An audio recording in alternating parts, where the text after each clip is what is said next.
Epi 2. Season 3. Epi 2 Season 3. Follow us on Facebook, Instagram, TikTok, YouTube. You can find us on Apple Podcasts, Spotify, and Google Play, wherever you get your podcasts. We will be there. We'll be there. Okay. So, Karen Swift. I wonder if she's, my first thought, is she related to Taylor Swift? I was thinking DeAndre Swift, the football player. Well, Taylor's from like Pennsylvania or something and just moved to Tennessee. Yeah. So I doubt it. College, I think. But yeah. So I doubt it. But might be a football player. I mean, I know she's white and DeAndre Swift is not white, but you never know. I have family members of color. Mm-hmm. So it could be anything. Right. And I feel like Tennessee and Georgia, that's close. Alabama, that's way more, makes more logical sense than Taylor Swift. Yeah. So Karen Johnson Smith, she was a married mother of 4. She had 2 sons in college, and then she had 2 younger daughters. One of the daughters was 9 years old. The other daughter was 7 years old. Can I stop you? Yeah. Bless her heart. I know, that's crazy, right? 2 boys. Boys are, for the most part, easier. Yeah. For the most part. Some things are harder. She had 2 boys. They grown up and gone. And then she had 2 girls that... Oh, no. Could you imagine having 2 Jades? No. World domination. No, I would be terrified. No. Yeah. No. So Karen is this married mother of 4. She has 2 children still living in the house. Her husband is David Swift. She was reported missing on October 30th of 2011. This is from Dyersburg, Tennessee. Mm-hmm. Yeah, Dyersburg. It's also Dyers County, which is just northeast of Memphis. Right, yeah. Small town. Very small town. But I'm assuming, based on the geographic location, that it's probably kind of a uppity suburb. Yeah. Fancy, bougie, whatever you want to call it. Like Franklin would be to Nashville. Absolutely. Right. Or like Signal Mountain or Ooltewah to Chattanooga. Yeah. So, they live in this small town. She was reported missing by her husband, David Swift, on October 30th of 2011. The night before that, she had been at a Halloween party at their country club. AKA fancy bougie part of town. Money part of town. Yes. She'd been at this Halloween party at the country club. One of her daughters calls that are at a sleepover and is like, I don't feel good. Can you please come get me? A lot of kids do this. I did this as a kid. Like my kids do this. Bentley doesn't even sleep over anywhere. Yeah. Jade and Mav want to so bad. They get there 2 hours later. Come get me. Shit has hit the fan. I feel them. I used to be that kid. I can't go to sleep. Come get me. It's fine. Yeah. So she goes and gets her kids. She goes home. It's like midnight at this point, and her husband sees her bring the kids home. They're still living together. But just 3 weeks prior to when she went missing, they had filed for divorce, but they were still staying in the house together. Mm-hmm. So once the police are notified in Dyer County, they were able to locate her car nearby. The car had a shredded tire, like one of the tires was messed up. Her purse was gone. Her Halloween costume was in the back, and yeah, she wasn't even wearing it. Yeah, no, weird. That is weird. Just random stuff in the car, and it was raising eyebrows from the start. Yep. And then a manhunt for Karen goes underway in this small town. People are looking for her. They're hanging signs. They're doing all the things that a small community or a community in general would do for a missing mother of 4. Yep. I feel like I will always be stuck on she picked her kids up from the sleepover because one of them was sick. She goes home. Her husband, at the time, soon-to-be ex-husband sees her, bring them home, Mhm. put them to bed, and then all of a sudden, she's Gone. vanished. It's weird. It is weird. So, The search goes on. There's no sign of her. 6 weeks later, in December of 2011, she was found at a cemetery. Of all places, a cemetery? that's creepy. Creepy. So, I asked you, we looked this up. You found out that the cemetery where she was found, like where her remains were found, was just 3 miles or under 3 miles away from her home. Right. Which in my mind is like, that's really close for people to have gone searching and to not have found anything. And you brought up a really good point Yeah. of what if she was hidden somewhere or her body was placed somewhere, and then as Moved. time went on, it was moved Mm-hmm. to where it was found. Yeah. I'm gonna go with, I like that theory. I think That that's- one makes the most sense to me. Right. So her body was found under kudzu. Do you know what kudzu I is? do. I used to call it Kid Zoo because that's how I learned how it was. It's like kid in a zoo and kid zoo. And you can't contain it. And you cannot contain it. Okay, It's so everywhere yeah. here. So we have a crap load of kudzu everywhere in Tennessee, especially southern, not just southeast, but southern Tennessee.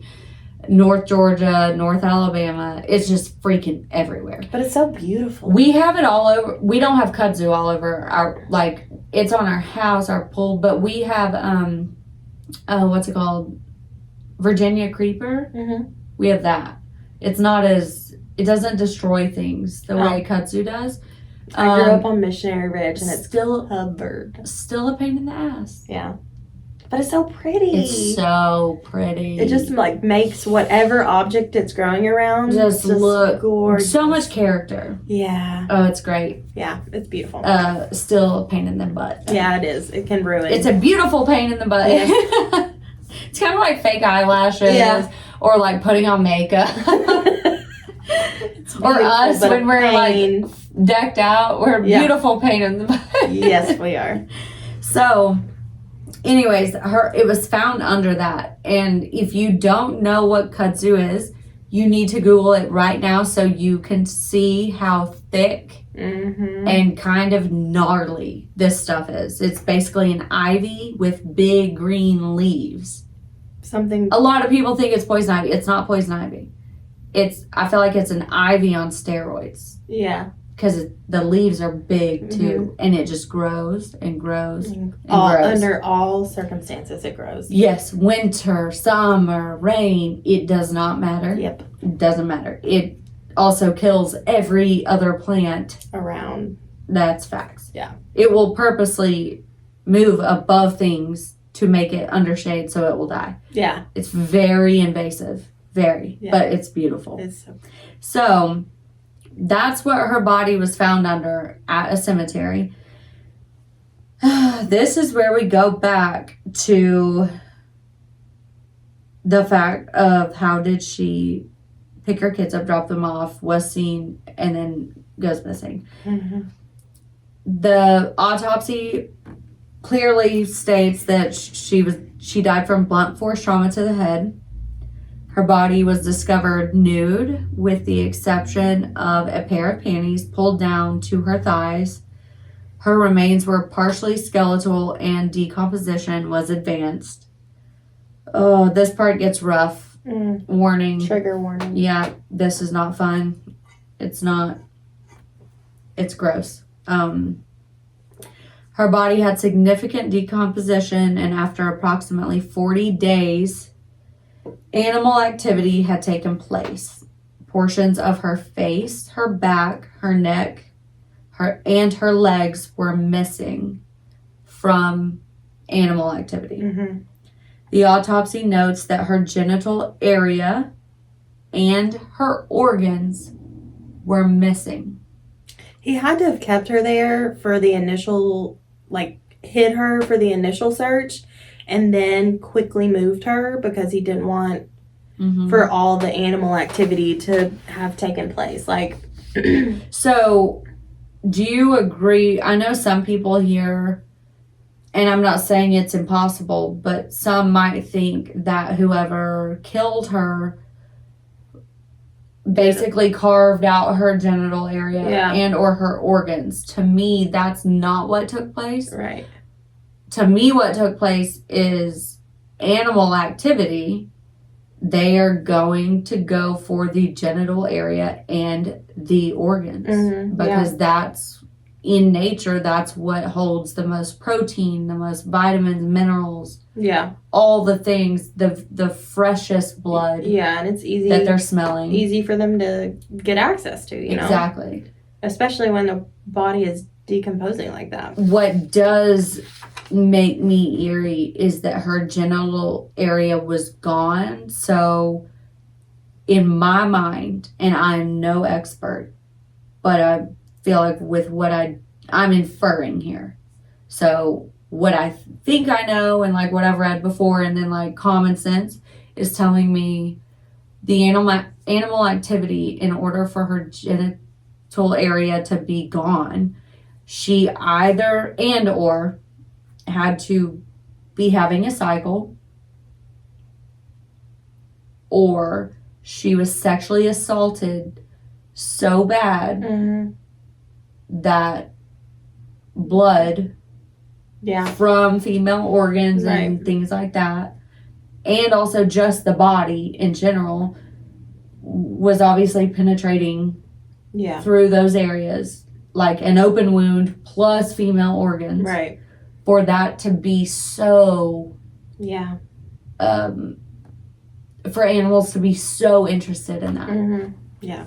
Because other than that, they're not going. Yeah, they go for like lips and like ears and the limbs that have blood flow. Right. But then until, or nipples, things like that, till they get inside to the organs. Yeah. But genital areas typically aren't gone. Right. Gone. Yeah. And this was gone. Gone. So I'm thinking maybe she was sodomized, raped, or just sexually assaulted so bad, horrifically that all of those things got ignited before she died. Yeah. Right? I mean, it would make sense. And if she was on her cycle, that definitely would not have kept animals away. Yeah, it would attract animals. Right. Oh, Lord have mercy. It's sickening. Okay. Early reports said that Karen and David were going to get a divorce. Karen is the one who filed for divorce. She filed on October 10th. She went missing 20 days later. Yeah, 20 days before. Less than 3 weeks. And she was never seen again. In the divorce, it was kind of messy. And this is kind of where we've like had deep conversations about about this section of the episode. But the divorce was messy. She asked for permanent alimony. She also asked for child support and a portion of some bonuses that her husband had received over the past few months. The bonuses totaled $25,000, and of course, with 2 minor children, she was asking for about $1,400 a month in child support, which is, semi-normal for 2 kids in elementary school, especially if he had a good job or one. I mean, $25,000. I think he had way more than a good job. I make $25,000 a year. Like, I think he had to have been. We couldn't find what he did, so we cannot find it anywhere what he did for a living. Yeah. He was making bank though, because you have to think he's more than likely paying for their home, their vehicles, their country club access, their which school is not cheap. Yeah. Their school, and a nice house, cars, all the things. Yeah, he had to be making bank. For her to get $1,400 or ask for that a month, to me, that does not seem out of, if his bonuses were $25,000, then $1,400 a month, to me, is fair. She was also filing for permanent alimony. Mm-hmm. They were well off. Yeah, they had money. I wouldn't say wealthy, but they were doing more than fine. Right. She also asked to split all the marital assets, which included their home. So this is interesting because I didn't know this or know what this was. Both Karen and David were tenants in entirety on the deed. Now, I didn't know what that meant, but it means if one of the two people who are on the deed dies, the surviving spouse gets the house without any probate. You don't of have to the fight estate. for it. Yeah, you just get it. Yep. No, that makes sense to me. As far as that being a part of the home ownership as a married couple. Yeah. Some people don't do that, and that's okay. My thing is, I have a feeling that the reason she asked for permanent alimony, $1,400 a month in child support, and for the assets to be split, which included the home, is because she knew that he would come back and nix one of those. Do you get what I mean? So it's like, if she has been a stay-at-home mom, taking care of their kids, making sure he's fed and all his clothes are clean and his house is clean, all the things, right? Right. The kids are very well taken care of. All that stuff. She hasn't worked in probably a little bit. If she wasn't working, we couldn't find that either. Right. In my mind, she was a stay-at-home mom, which is a job. I'm saying she wasn't working and getting paid outside of the house. He is going to come back next one of those. Yeah. That's why she's asking for all of them. Because also in my mind, I'm thinking, listen, if I wanted to divorce my husband tomorrow, I can guarantee you I don't care about the house. I just want out. Just get me out. Let me have my car. Let me have one of our pieces of real estate, and we will call it a day. You can have everything else because I just want gone.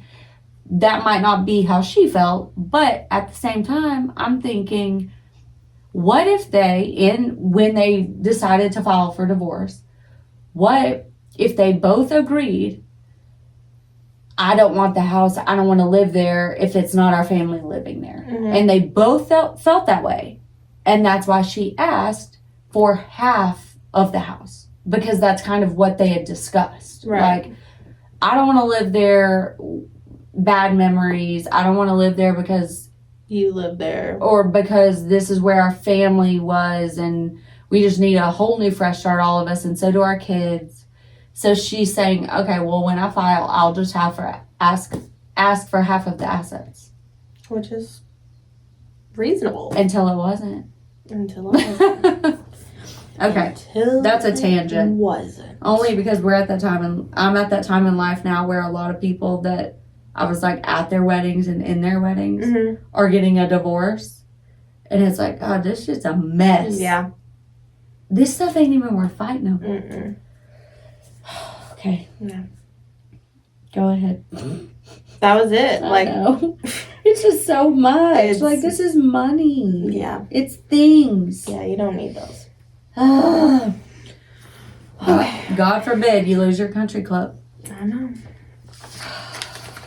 All right, your turn. I know. I just can't get over what a psychopath he is. I know. One of the first motions filed by Karen Swift's attorney, John Creasy, was a motion to depose David Swift. This is shocking to me. This motion was filed on November 14th, approximately 2 weeks after Karen Swift disappeared. Right. So she wasn't found yet. I'm going to be kind of vulgar. Like, that attorney straight up, like, pulled his pecker out and sat it on the table. Yeah, he did. And told old David Swift to show up. You know? Like, right? He's like, hold on. Something's off. Yeah. That's gnarly. Okay, so then on November 29th, David Swift's attorney filed to basically kill the deposition. And a quote from that filing by David Swift's attorney says that his client may be disadvantaged by testifying since Karen Swift cannot be located. The attorney for David Swift then filed to have Karen Swift's attorney removed from the case because he may have personal knowledge of actions by Karen Swift at the party that may come into evidence. Like his wife or friend was at the party. They were friends anyway. She was friends with her attorney. Like, it's bullshit. From David Swift. It is the law, though. Technically, that's a fair filing. Yeah. But that's what I mean. When Jason Creasy said, "Hey, here, let me show you how big mine is," Yeah. the other attorney was like, Oh, wait. "Hold it there. Let me pull mine out too." Yeah. Like, that's really what this seems like right Mhm. now. So the court documents seem to indicate that her attorney was present at the party, at the Halloween party, and that the attorney's wife was at that time an assistant district attorney. So they do have grounds. Yeah, pretty valid. Yeah. But I kind of wish her attorney would have done something first to get him pulled so that then the next attorney could then have deposed. Him. Yes. Yeah. You know, like Yeah. that he moved too fast in chess type of thing. Yeah. I'm no attorney, but I feel like I have a lot of experience. Okay, so then David Swift's attorney said, in a filing that he may have witnessed that. Oh, David Swift's attorney said in a filing that Karen Swift's attorney may have witnessed bad acts on the part of Karen Swift, and he may be called to testify. So basically, he was being a sideways, I'm going to treat this like I'm being respectful of your attorney-client privilege type thing. Yeah. Because clearly her attorney can't be called to testify and say anything about her. Right. All the things. Mhm. So again, just attorneys being smart. But there was no No, altercation nowhere or- in the petition mentioned any type of altercation at the party. So basically what he's saying is her attorney saw her probably drinking, maybe flirting, Yeah, she did have maybe talking crap about him. Yeah. A lot of speculation that both David and Karen stepped out on their marriages, like were promiscuous. I can tell you this, if she was at a country club party, Halloween party, without him, Yeah. Yeah. You make your own conclusion. from experience, that's why we only take people to couples night that we know Yeah. aren't Swingers, participating. literally. Yes. Yes. Yeah. The first couple times we went, well, it was, first of all, they were 6 months spaced out because the first time we went, it was like, Freaked you couples night, you get paired up with another couple and you play 9 holes and it's fine. Uh-huh. Until you're on hole 3 and everybody's hitting on you.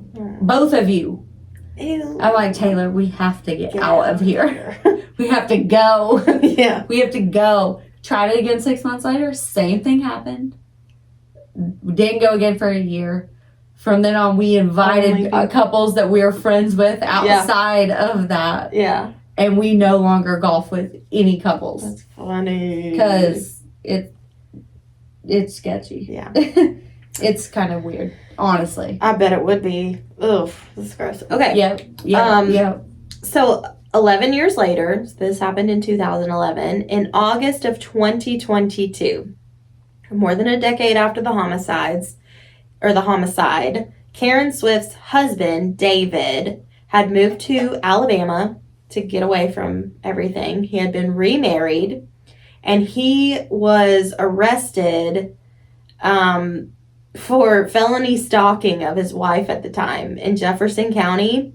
They then extradited him to Tennessee, where he was arrested for premeditated first-degree murder. This was in July of 2023, so he spent like less than a year in jail, then moved to Tennessee. He has no bond and is still in jail in Tennessee, and he's expected to go on trial for the murder of his first wife, Karen Swift, January of 2024. So, in a few months. And because Tennessee's so tight-lipped, we can't get evidence. We don't know what they have. There's no investigation reports. Mm-hmm. There's no evidence reports.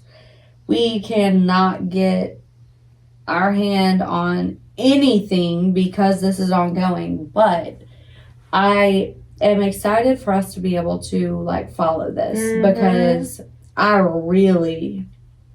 want to know what they found. Yeah. In order to actually arrest him. I definitely think that him being arrested for felony stalking. Mm-hmm. Felony stalking? That says something. Sketchy. Mm-hmm. I think that definitely helped their case from a standpoint of maybe getting a warrant before they maybe had everything they needed for a warrant for premeditated murder. Right. But that also kind of makes me nervous because does that mean they don't have everything to actually convict him? I know. That's not good because double he jeopardy comes in. Yep. This is I feel like they have to have something. They have to. They have to have something. Some sort of evidence. Something. I almost wonder now that the girls are older. Mm-hmm. If they remember something. If they were, now that they're adults. Yep. If they were able to actually say what they saw or heard or before, during, or after the fact. Right. And the fact that they were 17 and 19 when their dad went away. So first they lose their mother, of all people, at that age. Then their father, without maybe their father's input or opinions on them. Influence. They can make their own clear, what's right decisions. Right. Clear their conscience. Yeah. And you can remember a lot of things when you go to therapy and bring all that up. Well, when no one's telling you to act or feel. Never mention that ever, and you don't even know what you remember. Yeah. You don't know what happened. You block it. What are you talking about? Right. It's a survival mechanism. It is. Yeah. It's trauma response. Mm-hmm.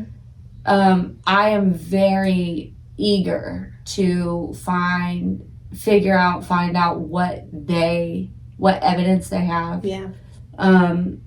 But Lord, I hope it's good.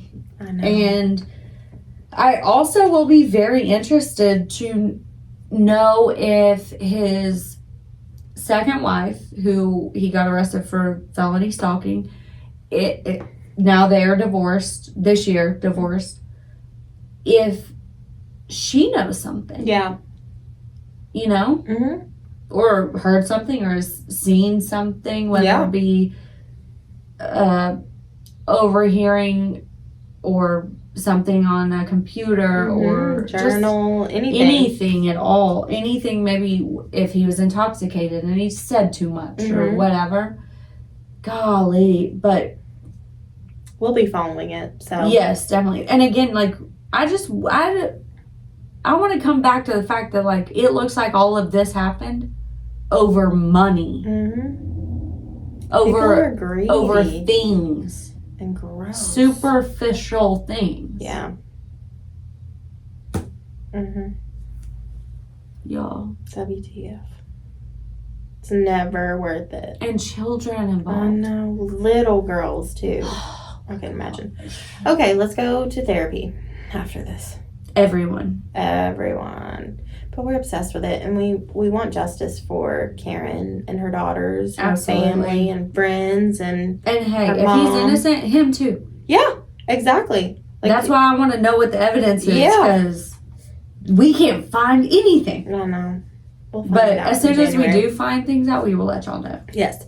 Make sure you like, rate, and review our podcast. We love to hear your input. You can find us on Facebook, Instagram, TikTok, YouTube, Spotify, Apple Podcasts, Google Play. You can find us wherever at Expired Podcast. Everywhere. Mhm. And we love your nice, great comments, but always let us know if there's something you think we could work on as far as audio, video, all the above. Just be nice. And please leave us reviews. Mhm. And if there are any cases, even if you're not local to Tennessee, that's one thing this season we want to try to incorporate. If there are cases that you're involved with, your family, your loved ones, a case that you grew up hearing about, where you're from, please send it to us. We would love to hear from you. And if you're going to be an asshole, be a funny one. And don't do meth. That's how we end every podcast. This is the Expired Podcast. Bye.